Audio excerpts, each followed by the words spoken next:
Cyber अपराधी जो कि एक मोबाइल फोन लेकर के लाइन लगा के बैठे रहते हैं, आप देखते होंगे बाजारों के किनारे, नहर के किनारे।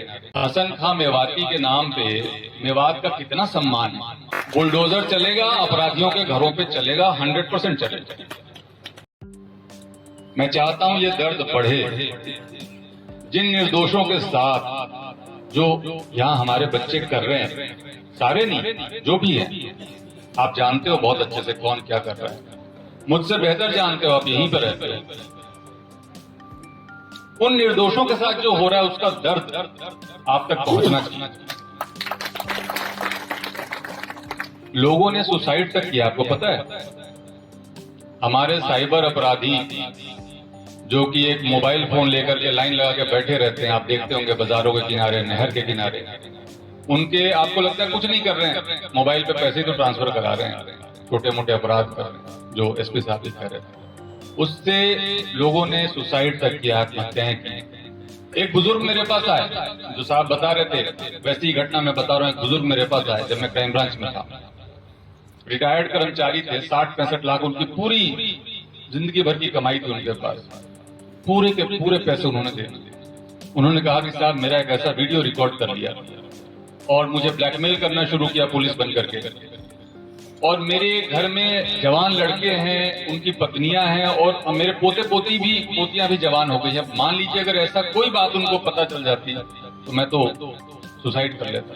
तो मैंने 60 लाख रुपए देता गया और सारी मेरी जमा पूंजी चली गई। अभी भी मुझे धमका रहा है। तब वो मेरे पास आया जब उसके सारे पैसे खत्म हो गए। तो हम लोग किस तरह के काम की तरफ अपने बच्चों को धकेल रहे हैं, इस विषय पे ही बात करने के लिए मैं आपके बीच में आया। मुझे या जो पुलिस के यहाँ पे अधिकारी बैठे हैं, इनको क्या तकलीफ है, आप बताइए। आप जो भी अपराध के बारे में हम बात कर रहे हैं, चाहे गो हत्या है, चाहे साइबर क्राइम है, व्यक्तिगत तो कोई तकलीफ नहीं है।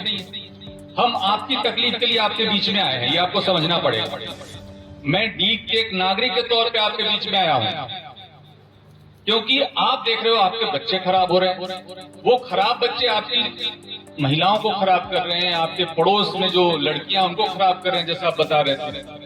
उन बच्चों के कारण वो निर्दोष भी परेशान हो रहे हैं, जो आप कह रहे हैं कि रातों में पुलिस इनको वेरीफाई करने के लिए ले जाती है। तो उसकी जड़ में तो जाना पड़ेगा ना, कि आखिर ये उद्भूत कहां से हो रहा है, उत्पन्न कहां से हो रहा है, और उनके लिए हम क्या कर रहे हैं। अगर हाथ उठा करके हम यहाँ पे पूछे कि कितने लोगों ने खुद साइबर क्रिमिनल्स की सूचना पुलिस तक जाके दी है, तो शायद यहाँ 5-10 से ज्यादा लोग हमें नहीं मिल पाएंगे। हम आगे बढ़ के उनके बारे में नहीं बता पाते। मैं चाहता हूं कि हम बताएं, आगे बढ़ते बताएं, और साथ में उनको भी बताएं कि पुलिस तुम्हारे साथ जो कुछ भी करेगी कानूनन तौर पे, उसमें हम बीच में कहीं आने वाले नहीं है। आप ये सोचो कि सरपंच साहब बचा लेंगे, प्रधान साहब बचा लेंगे, कोई जनप्रतिनिधि बचा लेगा, कोई प्रभावशाली व्यक्ति बचा लेगा, तो वो गारंटी तो मैं एसपी साहब और अपनी तरफ से दे रहा हूं आपको कि कोई नहीं बचा पाएगा। और मैं इसलिए भी आपके बीच में आया कि मैं ये आपको बताऊं कि मेवात जिस चीज के लिए जाना जाता था, हसन खां मेवाती के नाम पे मेवात का कितना सम्मान है। यही नहीं, पूरी दुनिया में सम्मान है। और जो बता रहे थे एक भाई साहब मेरे यहाँ पे, कितना ब्रेन है यहाँ पे। यहाँ के आप मैकेनिक्स को देख लीजिए, यहाँ के ड्राइवर्स को देख लीजिए, इवन जो अपराध कर रहे हैं उसमें भी अगर आप केवल उसके ब्रेन के पार्ट को देखो, टेक्निकल पार्ट को देखो, तो कितने शार्प हैं बच्चे हमारे, और उनको हम सही दिशा नहीं दिखा पा रहे। जिम्मेदारी किसकी है, आपकी और हमारी। तो हम बीच में बैठ करके ये बात तो करें कि हम इनको कोई दिशा देना भी चाहते कि नहीं देना चाहते। अगर हमें लग रहा है कि अपराध से आने वाले पैसे से फायदा बहुत है, मकान बड़े बन रहे हैं, दुकान बड़ी बन रही है, गाड़ियां बड़ी बड़ी आ रही हैं, तो मैं आपको ये भी बताना चाहूंगा कि आने वाले समय में न तो वो दुकान बचेंगे, न तो वो मकान बचेंगे, और गाड़ियां तो शायद नहीं बचेंगी।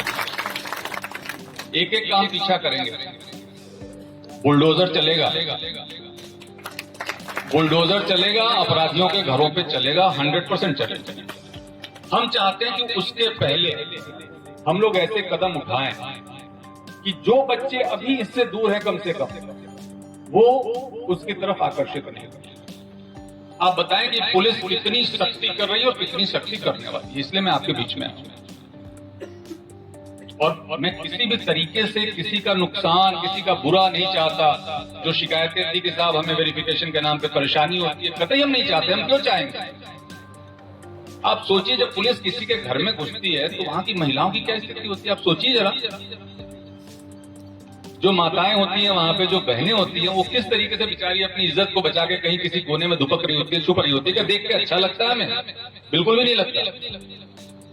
लेकिन वो जो नालायक जिसके कारण ये स्थिति आ रही है, उसको पकड़ के, कान पकड़ के हम कभी पुलिस को देके आ रहे हैं क्या?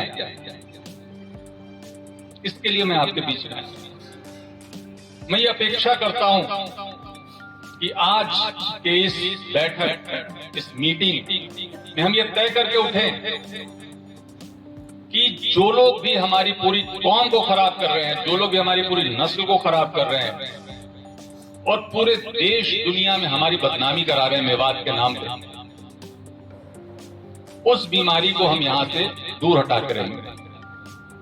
गो हत्या और गो तस्करी आप बता रहे हैं कि 80% कम हो गई, 90% कम हो गई, बहुत खुशी की बात है। गो हत्या के पक्ष में भी कई लोग अपने तर्क दे जाते हैं। कभी कभी कई बार आपने सुने होंगे कुछ ऐसे भी ख्यालात रखने वाले होते हैं, देश विदेश के होते हैं, कई बार भारत के नहीं होते, कि भाई खान पान की सबको छूट है, कपड़े पहनने की सबको छूट है।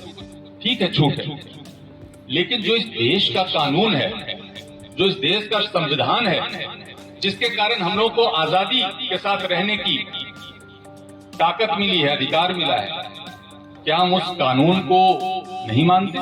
क्या हम ये बताना चाहते हैं जो हमारे देश का कानून है उसको हम नहीं मानते? जो हमारे देश की संस्कृति है, हमें पता है कि हो सकता है किसी देश विदेश की संस्कृति में ऐसा हो जहां की गाय की पूजा नहीं होती, लेकिन हमारे देश की संस्कृति में गाय को माता मानते हैं, पूजा करते हैं।